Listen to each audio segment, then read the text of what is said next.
আসসালামু আলাইকুম। আমি মায়া। তোমরা অনেকেই হয়তোবা আমাকে চেনো, অনেকে হয়তোবা চেনো না। তো যাই হোক, welcome back to my channel. আজকে খুবই ইম্পর্ট্যান্ট একটা ভিডিও নিয়ে আমি চলে এলাম। হাসপাতাল থেকে বাসায় এলাম, বাসায় এসে শুনলাম আমার 2 কাজিনের রেজাল্ট হয়েছে। কিসের রেজাল্ট? SSC result. হ্যাঁ, আমি জানি ওরা এসএসসি পরীক্ষার্থী ছিল, তবে আজকে এই যে রেজাল্ট দিবে এই ব্যাপারটা আমার মাথায় ছিল না। বাসায় আসা মাত্র শুনলাম ওদের রেজাল্ট হয়েছে। আলহামদুলিল্লাহ একজনের রেজাল্ট ভালো হয়েছে, আর আলহামদুলিল্লাহ আরও একজনের রেজাল্টও মোটামুটি হয়েছে, কিন্তু আশা অনুযায়ী হয়নি। কিন্তু স্বভাবতই আশা অনুযায়ী যেহেতু হয়নি, তার মন অনেক খারাপ। তো আজকে আমি কথা বলবো সেই সব স্টুডেন্টদের জন্য যাদের রেজাল্ট আশা অনুযায়ী হয়নি। হয়তোবা সামান্য একটু কারণে জিপিএ 5 মিস হয়েছে, অথবা গোল্ডেন জিপিএ 5 মিস হয়েছে, অথবা অনেকের হয়তোবা আসলে ভাগ্যও বলতে পারি যে এতটাই খারাপ যে ফেইল এসেছে। তো ভিডিও শুরু করার আগে তোমাদের আরও একবার জানিয়ে নিই, যারা রেজাল্ট ভালো করেছো তাদের সবাইকে অনেক অভিনন্দন। কিন্তু আজকের ভিডিওটা শুধুমাত্র তাদের জন্যই যাদের রেজাল্ট আশানুরূপ হয়নি তাদের সম্পর্কে।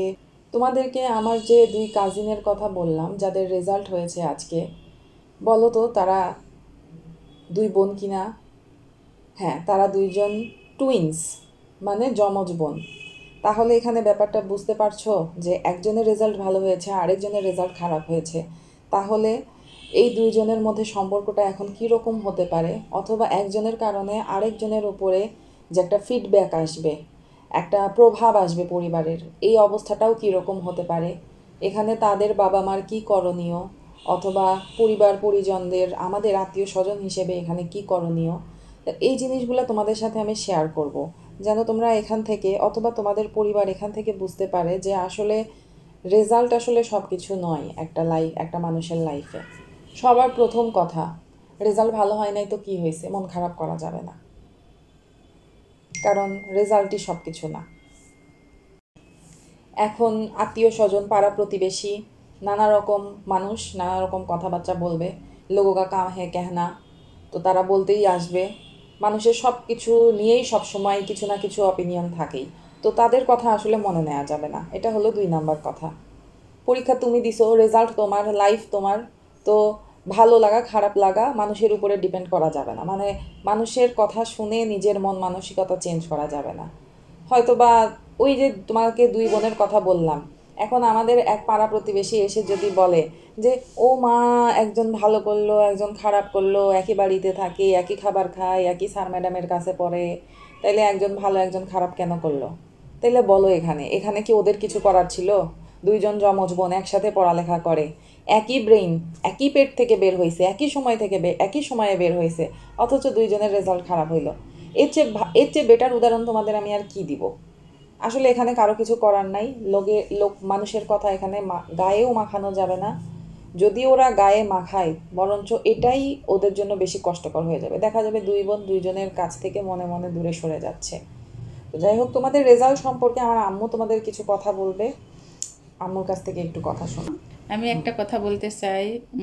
বাচ্চারা যখন খারাপ রেজাল্ট করে তখন কখনোই বাচ্চাদের বকাবকি করবেন না, কারণ এই কাজটা করা খুবই ভুল। কারণ ওরা ভুলবশত অনেক কিছু খারাপ কিছু করে ফেলে। আমার তো মনে হয় এবারে রেজাল্ট যদি খারাপ হয় পরবর্তী থেকে ভালো হবে।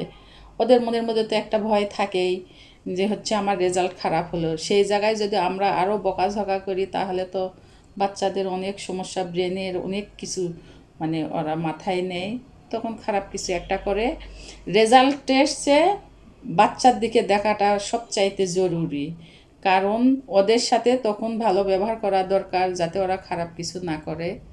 আমি তো এটাই, কোনো বাবা মা যেন কোনো বাচ্চাদের বকাবকি না করে, আমার সবার কাছে এটাই অনুরোধ। আর রেজাল্টের পর বাচ্চারা অনেক নিজেদের ক্ষতি করে, কারণ যার কারণে বাবা মারা সতর্ক হবেন যাতে বাচ্চাদের সাথে সেই সময় বন্ধুর মতো আচরণ করবেন, বুঝাবেন। কারণ জীবন যদি থাকে তাহলে তো সামনে আবার পরীক্ষা দিতে পারবে, আর জীবনে যদি না থাকে তাহলে আর কি করবে? তখন বাচ্চাও হারাবেন, সব কিছুই চলে যাবে। তাই বাবা মাদের অনুরোধ করব, বাচ্চাদের বকাঝকা কখনোই করবেন না। আর আশেপাশের লোকজন তো অনেক কিছুই বলবে, বাবা মাদের এটাও বলতেছি, আপনারা সব সময় বাচ্চাদের বুঝাবেন আর অন্যদের কথা বাচ্চাদের কান পর্যন্ত যেতে দিবেন না, বাচ্চাদের সাহস দিবেন, এটাই সবচাইতে ভালো। কি গো, আমার আম্মু কিছু কথা বললেন, এগুলো খুবই ইম্পর্ট্যান্ট ছিল। আসলে এই সময়ে বাচ্চারা মেন্টাল প্রেশারের কারণে দেখা যায় যে নিজের কোনো একটা ক্ষতি হুট করে করে ফেলতে পারে, অথবা আর ওরা তো ছোট মানুষ, ওরা তো কিছুই বুঝে না।